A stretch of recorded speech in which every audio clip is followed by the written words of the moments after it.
मित्रों, पुनः एक बार फिर से आपके सामने उपस्थित हूँ एक नया टॉपिक लेकर के, एक क्लास के विषय में।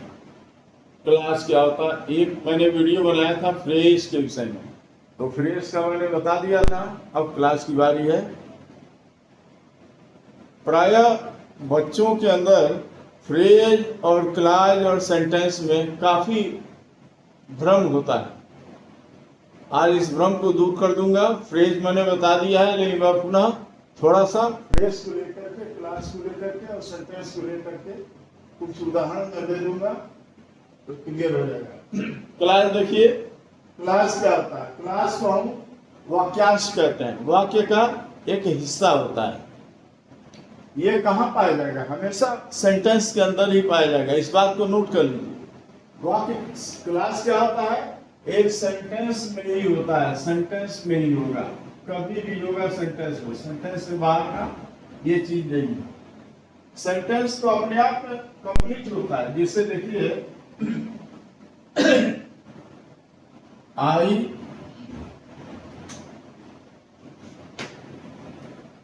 जैसा एग्जाम्पल है, आई एम,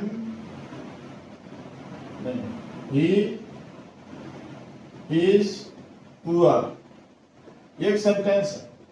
सेंटेंस का पहचान क्या होता है कि वो फुल स्टॉप से शुरू होता है और उसके लास्ट में या कैपिटल लेटर से शुरू होता है, सॉरी कैपिटल लेटर से शुरू होता है और फुल स्टॉप पर खत्म होता है।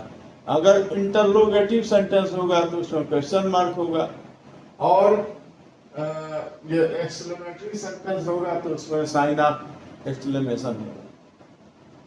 ये सेंटेंस का पहचान है। और सेंटेंस में एक से ज्यादा सब्जेक्ट और वर्ब रह सकते हैं।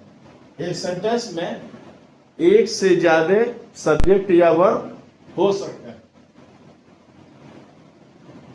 याद रखिए, he is poor, he is honest. ये दो अलग अलग सेंटेंस हैं। इसमें भी एक सब्जेक्ट और एक वर्ब है, इसमें भी एक सब्जेक्ट और एक वर्ब है। अब इन दोनों को एक कंजंक्शन से जोड़ देते हैं। He is poor but he is honest. अब ये यहां पर कितने सेंटेंस थे? एक और दो। अब यहाँ कितना सेंटेंस हो गया?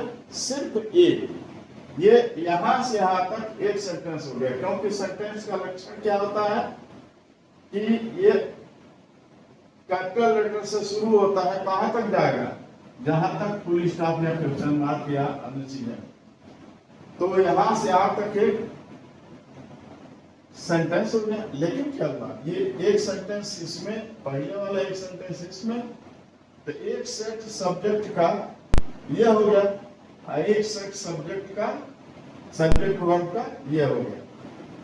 अब यहां पर देखिए, सेंटेंस क्लास के लिए मैंने बताया था कि केवल एक ही सेट होना चाहिए, लेकिन सेंटेंस में एक भी हो सकता है और दो भी हो सकता है। देखिए सेंटेंस की खासियत यह है कि यहाँ देखिए एक सेट है, ही इज सब्जेक्ट वर्ब, यहाँ भी है ही इज सब्जेक्ट और वर्ब। तो इसमें क्या हो गए? दो सब्जेक्ट। यहाँ लिखा है नोट में, किसी सेंटेंस में दो या दो से अधिक की संख्या में ये हो सकते हैं। मतलब ये का मतलब कि सब्जेक्ट और वर्ब का सेट जो है या तो एक भी हो सकता है या एक से ज्यादा भी हो सकता है, तीन भी हो सकते हैं।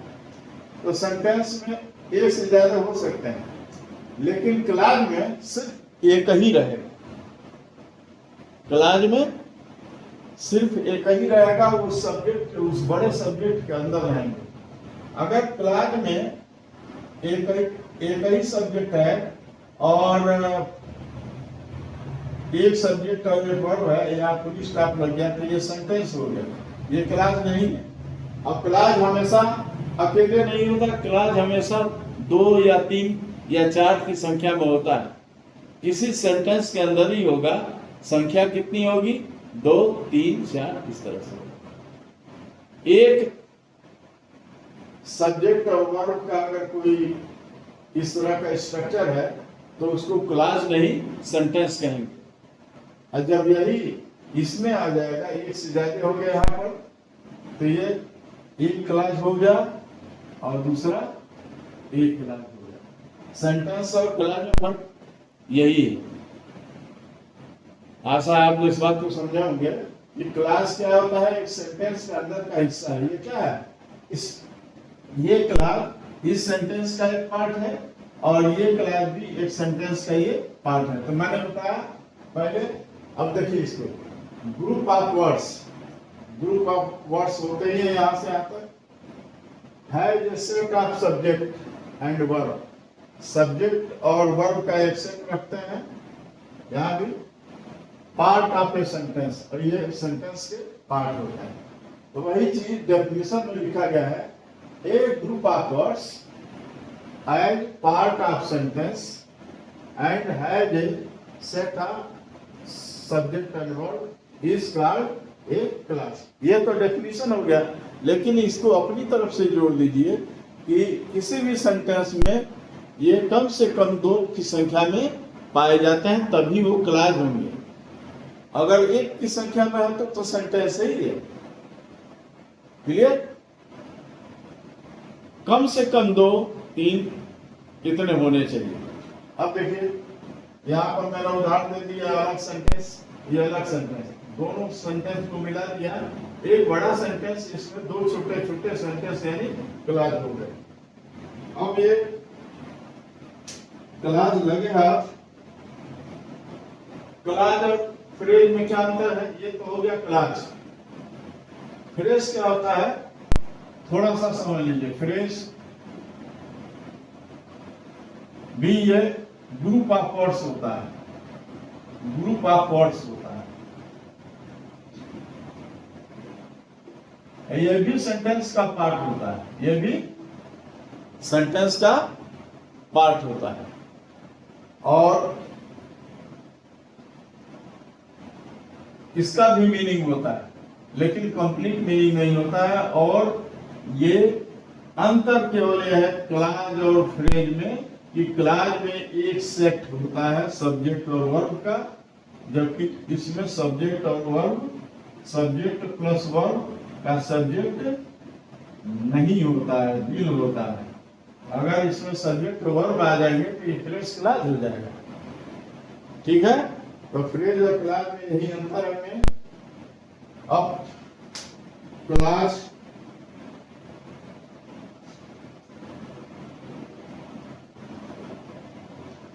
क्लास कितने तरीके के होते हैं?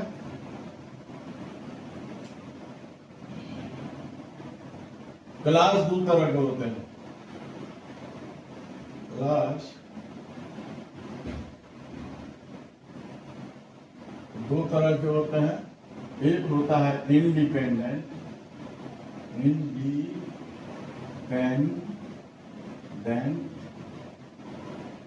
इंडिपेंडेंट, और दूसरा होता है डिपेंडेंट। दोनों का नेचर अलग अलग है।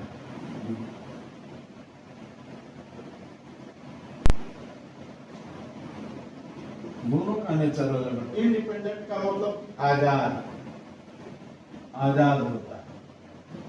और ये क्या होता है? आजाद नहीं होता है, माने इसको किसी के ऊपर निर्भर रहना पड़ता है। इसको अपने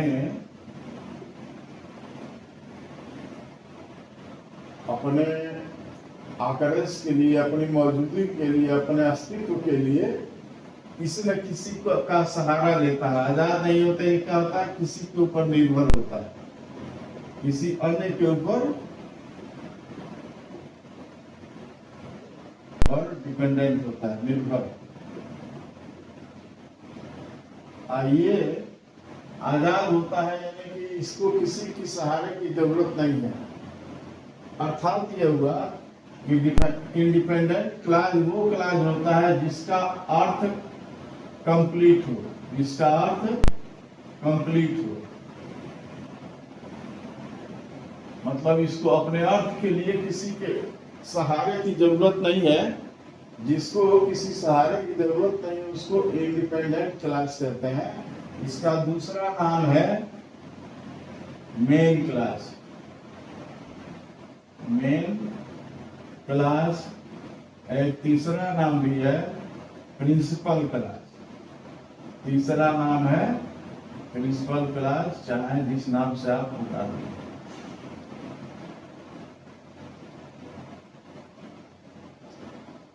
समझे?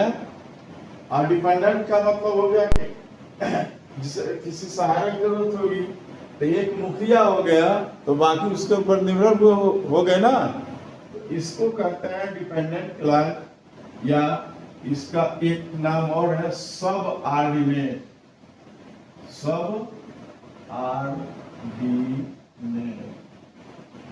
जिस सबऑर्डिनेट का मतलब होता है अधीनस्थ। सबऑर्डिनेट का मतलब होता है कि मुखिया से नीचे, मुखिया के अंडर में जो हो तो सबऑर्डिनेट कहा जाता है। तो अर्थ सही स्पष्ट है। सबऑर्डिनेट का मतलब कि जो अपने ऊपर, जो स्वतंत्र निर्णय नहीं लेता है, अपने निर्णय के लिए किसी और के ऊपर निर्भर रहता है। यानी अर्थ को कंप्लीट करने के लिए इसको दूसरे क्लास की जरूरत पड़ती है, उसको सबऑर्डिनेट क्लास या डिपेंडेंट क्लास कहते हैं। अब देखिए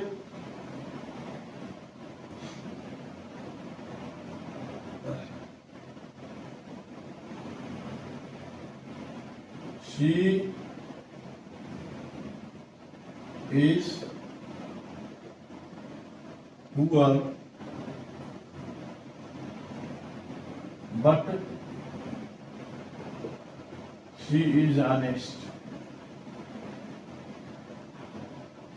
She is honest. अब इसमें देखिए ये दो क्लास हैं, एक यहाँ से यहाँ तक है और एक यहाँ से। इसमें देखिए शी इज पुअर, इसका अर्थ कंप्लीट निकल रहा है। वो कह रहा है कि वह गरीब है। ये इसके लिए इसको इस पर निर्भर नहीं रहना है। शी इज पुअर, ये कंप्लीट सेंस दे रहा है। तो ये हो गया मेन क्लास या प्रिंसिपल क्लास या इंडिपेंडेंट क्लास। और यहाँ दूसरा देखिए शी इज ऑनेस्ट, इसको यहाँ से छोड़ दीजिए तो शी इज ऑनेस्ट, इसका भी अर्थ कंप्लीट है, युवक ईमानदार है। ये भी इसी तरह से इंडिपेंडेंट क्लास या मेन क्लास या प्रिंसिपल क्लास को। अब दूसरा देखिए आई नो दैट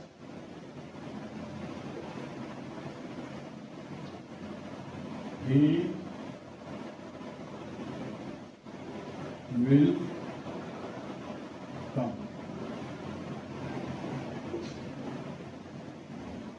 अब याद है आई नो एक क्लास हो गया, दैट ही विल कम, इसको यहां से लेते हैं दैट ही विल कम।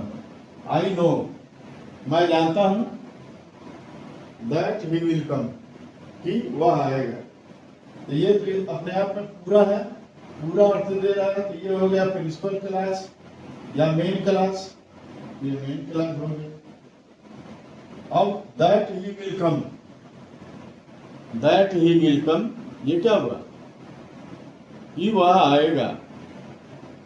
कि वह आएगा कहते हैं तो इसका लग रहा है कि कुछ इसके पहले कुछ था जो कि छूट गया है, अधूरा लग रहा है। तो ये अपने अर्थ के लिए इस पर निर्भर कि वह आएगा क्या है, मैं जानता हूं। ये अपने अर्थ के लिए इस क्लास पर, प्रिंसिपल क्लास पर निर्भर है। ये हो गया डिपेंडेंट क्लास, या कहते हैं सब ऑर्डिनेट क्लास। क्लियर है?